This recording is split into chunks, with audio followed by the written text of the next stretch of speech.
Welcome to A Word for Wednesday. I'm coming to you today from beautiful Elkton, Virginia.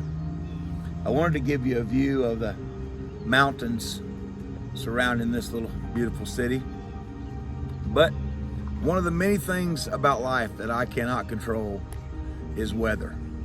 And I came out this morning and there's a heavy fog everywhere. So you get the Boggs mobile as a background instead, and trust me, it is a poor comparison. I want to talk to you about some reflections on September 11th, 2001. 20 years ago, this past Saturday, we were living in Wichita, Kansas. I was pastoring New Horizon Holiness Church there. We were renting a house about 3/10 of a mile from the church, and I started my morning usually very early at my office, my study in the church. That Tuesday, I got caught up with something outside at home, and I walked back in to say goodbye to Kelly and Odie, and the phone rang. On the phone was my mother.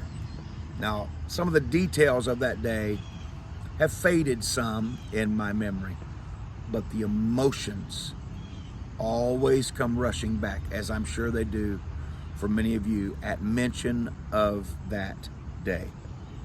My mother had called to tell us that something had hit the World Trade Center in New York City. We turned on the clock radio next to our bed, and we all three gathered there, huddled close on that bed, and listened with our mouths silently open, not believing what we were hearing. You remember the punch in the gut when they announced that second plane had flown into the second tower? What? That cannot be an accident. I remember the confusion, the unbelief, the fear, the worry, and then hours later, the anger. All of these emotions and many more were sweeping over us as we three sat on the bed and listened to the radio all day long. Then came the report of a plane hitting the Pentagon, and then the U.S. airspace was closed, and the South Tower collapsed, and the North Tower collapsed, and a section of the Pentagon collapsed. And then we began to hear reports of a plane that had crashed into a field in Shanksville, Pennsylvania. The news people began to speculate about how many thousands of lives may have been lost in the collapsing towers. They wondered aloud who might be attacking our nation, and they speculated what target might be next. The White House, the Capitol building, nuclear reactors, a strategic military base. And like many cities, we had a military base only a few miles from where we lived. For many hours, we were glued to the radio, and throughout the day, we called to check on family members and friends and people that attended our church. And everyone was fine, but everyone was shaken. That day touched everyone. I did not have the capability at that time to process all the emotions that day. And since then, I have read thousands of words about lives that were ended or changed or affected on September 11th, 2001. We have visited the memorial and the museum twice, and I still do not have words to process those emotions. It was overwhelming then, and 20 years later, it's still overwhelming. You know, there's a movement now to wipe the horror of those events on that day from our collective memories. Do not show the images of the planes. Do not show the images of burning buildings, of collapsing buildings. Do not show the images of people falling from buildings before they collapse. Do not talk about the perpetrators. Don't blame anybody. Do not discuss the fact that they did this in the name of their deity and in loyalty to their leaders and their religion and their God. Campus Reform interviewed students on the campus of the University of Florida very recently. The students thought the gruesome details of 9/11 should be completely ignored, or there should be no discussion of who was responsible. The students emphasized that America was not good and we should not take pride in our nation. Oh my stars, that makes my head hurt. I know America's not perfect, but it's our nation, and those were our people. I suppose we should be teaching 9/11 something like this. Some bad things happened to America on September 11, 2001, and some people died. It was a difficult time in our history, but we needed to see how bad America was, and our enemies were justified in trying to wake us up by harming us. God, help us. 20 years later, America's been destroyed from within. Nearly 3,000 people died on American soil on September 11th, 2001, because in the name of religion, these religious nuts hated America, hated capitalism, hated our system of government, hated anyone that did not serve their God, and tried their best to destroy us. Now, it must be loudly said that most followers of that same religion did not and do not want to kill Americans or destroy America. But it must be said just as loudly that these men killed Americans in the name of their religion. 3,000 lives ended in a moment. And 20 years later, people are still grieving, still hurting, still crying, still trying to live on. Though many in the world would like us to forget, many in the press would like us to forget, many in government would like us to forget, we must never forget. Families were forever changed and scarred. Parents lost children, spouses lost companions, friends were separated forever. Many businesses lost key employees. The New York City Fire Department lost 343 firefighters. New York City Police Department lost 23 officers. The New York City Port Authority lost 37 officers. Over 3,200 plus children lost at least one parent.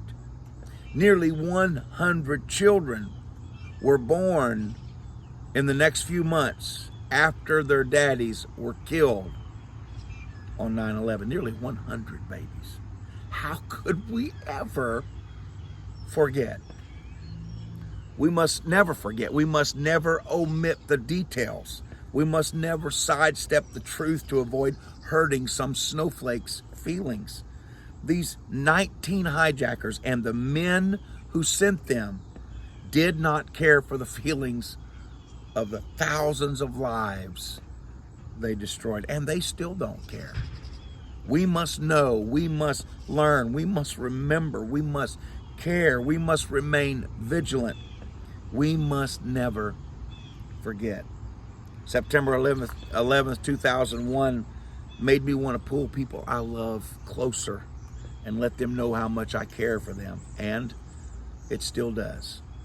Nearly 3,000 people lost their lives in New York City, Washington, D.C., and Shanksville, Pennsylvania.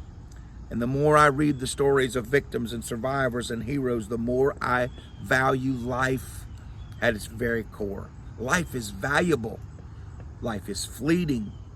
And life is too short to waste on ourselves. God, help me to remember. As I mentioned, we have visited the memorial and the museum twice, 2014, 2016. Those two visits had a sobering impact on our family. We were seeing many of the film clips and pictures for the first time. And I've described it various places as an emotional punch in the gut. The hours we spent there were some of the most sobering and significant hours of our lives. It's a place that haunts not only my sleep, but often even my waking hours. It may seem cliche, but I assure you it is not. 9/11 changed our lives forever, even though we were thousands of miles away from the destruction. In the museum, I came to the slow realization that we're not talking about a group of 3,000 random people being tragically killed, which is heartbreaking in itself.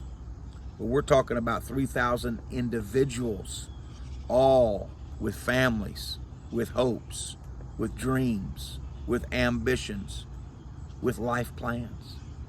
The personal cost, the personal hurt, the personal tragedies are completely overwhelming when standing on their own.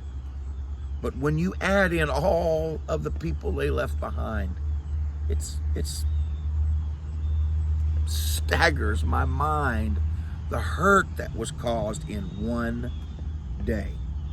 In the museum, you hear their voices, you see their pictures, you watch video clips of them with their families. You hear loved ones talk about them, and it's powerfully poignant. When you put it all together in one event and attempt to add up the loss of real, living, breathing humanity, it's unfathomable. Consider just one personal story here this morning. It's the story of Captain Terrence S. Hatton, the commander of Rescue 1 in Manhattan. Captain Terry Hatton was killed in the North Tower when it fell.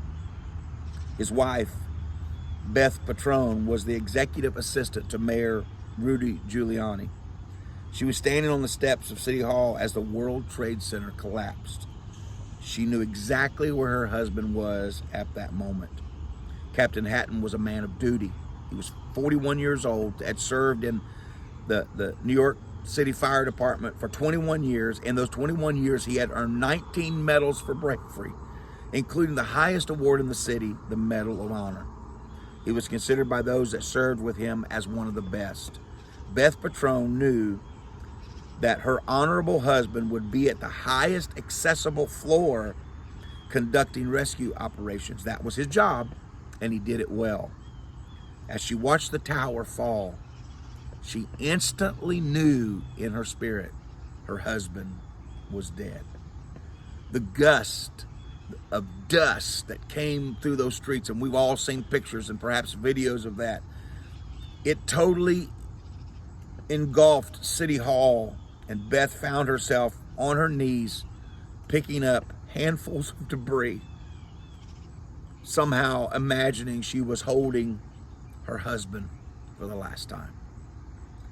They found Captain Terry Hatton's remains 2 weeks later and buried him in the fashion of the hero that he was.